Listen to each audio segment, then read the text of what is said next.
Aujourd'hui, Maxime a rendez-vous avec Benoît, un Parisien qui tente depuis plusieurs mois de vendre sa BMW 318i cabriolet sans succès. Et Benoît qui arrive. Oh, elle est jolie cette couleur. Très jolie petite 30. Salut Benoît, ça va? Très bien et toi? Bienvenue, ouais, t'as fait bonne route? Parfait. Tout décapoté? J'ai profité du beau temps. Avec cette chaleur. Salut. Salut. Bienvenue. Merci beaucoup. Ah, c'est joli. Ça, c'est vraiment le Youngtimer typique. Dans sa version cabriolet, la BMW E30, équipée du plus petit moteur de la gamme, a été fabriquée de 1991 à 1993. Elle est cotée maintenant à l'Argus entre 13 000 et 13 500 euros. Et de quelle année? Elle est de 93, ouais, c'est la toute dernière de sa génération, effectivement. Première question la plus importante, ça fait combien de temps que tu essaies de la vendre? Ça fait 6 mois que j'essaie de la vendre. À 6 mois? Oui, 6 mois. En 6 mois, Benoît a présenté sa voiture à plusieurs acheteurs potentiels sans réussir à conclure une vente. Une situation anormale pour un Youngtimer, apprécié par des collectionneurs fans de la marque allemande. Soit Benoît a fixé un prix trop haut, soit la voiture a des défauts importants qui freinent les acheteurs. Maxime va devoir identifier tous les problèmes, décider d'en résoudre certains et surtout définir l'enveloppe que ça représente. Et pour démarrer son inspection, Maxime commence par la carrosserie. J'ai pas l'impression qu'il y ait de gros chocs, mais il y a plein de petits impacts, tu vois, bon. Oula. Bah dis-moi, j'ai une question. C'est la clé qui est trop grosse ou c'est la serrure qui est trop petite? Parce que j'ai l'impression qu'il y a eu plus de coups de clé en dehors que dans la serrure. Je pense que ça devait être les propriétaires d'avant. Moi, j'ai toujours réussi à vivre. Ah bon, d'accord, mais tu te défausses très élégamment. Enfin, ça fonctionne, la serrure fonctionne. Ça fonctionne. D'accord. Bon, enfin, tu vois, il y a quand même pas mal d'impact. Et alors là, l'aile, tu vois, il y a des nions aussi. Il y a un impact ici. Les pare-chocs. Ouais, les pare-chocs. Alors ça, pareil, tu vois. C'est un petit peu... Ça, à mon avis... Je dis comme ça, je pense que moi, demain, je vais acheter la voiture. Déjà, l'aspect esthétique me rebute un peu, tu vois. Je me dis, bon, elle a pris quand même pas mal de jetard. Et surtout, tu vois que la peinture est micro-rayée. Alors ça, je te rassure, aujourd'hui, on fait des miracles. Mais toutes les micro-rayures qu'on voit, surtout au soleil, on arrive à peu près à les faire partir. La voiture a 30 ans et beaucoup de stigmates sur la carrosserie, mais rien d'alarmant pour Maxime. Un polissage permettrait d'effacer les micro-rayures et lui redonnerait de sa superbe. Mais avant de décider si c'est indispensable et dans le budget, Maxime doit continuer son inspection. Place maintenant à l'intérieur de la voiture.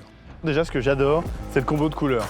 Ça va très bien, ce bleu un peu foncé avec l'intérieur bicolore, c'est top et ça me rappelle, tu sais, c'est vraiment des voitures à l'époque du Golden Boy, le mec qui avait un peu réussi. Non, tu vois, c'est vraiment des voitures symboles de réussite et aujourd'hui, c'est canon parce que c'est vintage sans faire trop prétentieux, c'est une voiture de connaisseur. Bonne surprise sur l'état intérieur. Bon, encore une fois, elle porte le poids de ses 30 ans. Le cuir des sièges est craquelé, mais aucun point noir au tableau qui pourrait empêcher une vente. D'un point de vue mécanique ensuite, toi c'est une voiture, tu fais beaucoup de frais dessus ou tu roules un peu, ça démarre, tu roules, tu fais pas trop Je gaffe? l'entretiens vraiment en bon père de famille. J'ai pas eu de gros travaux à faire. Pas de gros travaux pendant 10 ans, c'est beaucoup. Une information qui risque de peser sur le prix et surtout dans la négociation, car certains travaux qui restent à faire comme un embrayage ou un changement de boîte de vitesse, cela peut coûter très cher et décourager d'éventuels acheteurs. Alors, on va regarder parce que si tu veux, c'est des voitures, comme je disais, qui sont très bien conçues, fiables, robustes. En revanche, il y a deux faiblesses sur ces voitures. On va les voir en roulant déjà. C'est le train avant, tout ce qui est cylindre bloc du train avant, ça joue. Et le pont. C'est une propulsion, boîte manuelle et le pont est réputé un peu faiblard. C'est une 318, donc c'est le plus petit moteur à l'époque de la gamme. Ça doit être ça. Qui doit faire 115 chevaux. Donc sur le papier, c'est très peu pour une auto qui a l'air assez lourde. J'ai hâte de voir ce que ça donne. Même si Benoît se montre rassurant sur l'entretien régulier qu'il a apporté à sa voiture, pour s'assurer que la mécanique de cette Youngtimer est irréprochable, Maxime a besoin d'effectuer un essai afin de vérifier qu'elle tient bien toutes ses promesses sur la route. Vraiment, elle est propre. On monte dedans, on va aller rouler. Plaisir. Mais tu vois, j'adore, c'est vraiment, t'es chez BM. Le tableau de bord tourné vers le conducteur, le pommeau qui tombe bien dans la main, la typo typique des compteurs, on démarre. On sait où on est. Est-ce que t'as une cassette? Je dois avoir ça là. Non, on met une. Et voilà. T'en es reparti en 93. J'adore, mais c'est énorme. C'est énorme. Donc typique BM, la marche arrière, on casse, allez c'est parti. J'adore. T'as une super visibilité. Bon, il y a un voyant de plaquette qui allume au tableau de bord, tu l'avais remarqué? Oui, il reste allumé, donc je pense que Ah, tu vois la première qui saute? Oui. Donc ça, Petit voilà, signe, première qui saute, c'est un signe, je pense, de tringlerie de boîte qu'elle m'a regardé. On va voir. C'est tout doux, c'est bien foutu, c'est facile. En fait, ça n'a pas vieilli en termes de comportement de conduite. Tu peux rouler avec ça tous les jours. Ouais, très agréable, c'est facile. C'est super facile à rouler.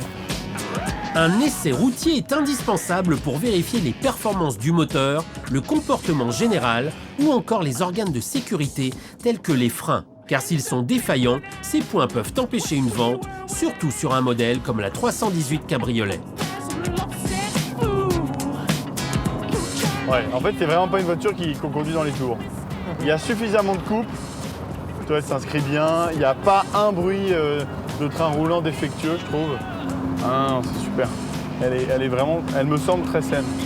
En fait, que tu la pousses en troisième au-delà de 3000 tours ou du 104e à 2000 tours, tu prends exactement la même vitesse. Il y a tout qui fonctionne, j'ai pas de voyant hasardeux, bon à part les plaquettes, ça on va regarder pourquoi. Tout tombe bien sous la main, on est bien assis, tu as une bonne visibilité. Mais déjà pour moi c'est la voiture idéale pour un jeune ou quelqu'un qui veut rouler en voiture un peu vintage. À l'exception du voyant d'usure des plaquettes, l'essai routier est concluant. La voiture répond aux attentes de Maxime et lui donne déjà des idées sur les profils d'acheteurs à cibler. Les collectionneurs bien sûr, mais aussi des jeunes qui souhaitent rouler quotidiennement dans un véhicule vintage. L'essai terminé, la voiture n'échappera pas à l'œil expert de notre garagiste Pierre-André qui va la passer au crible pour identifier d'éventuels défauts que Maxime n'aurait pas pu voir.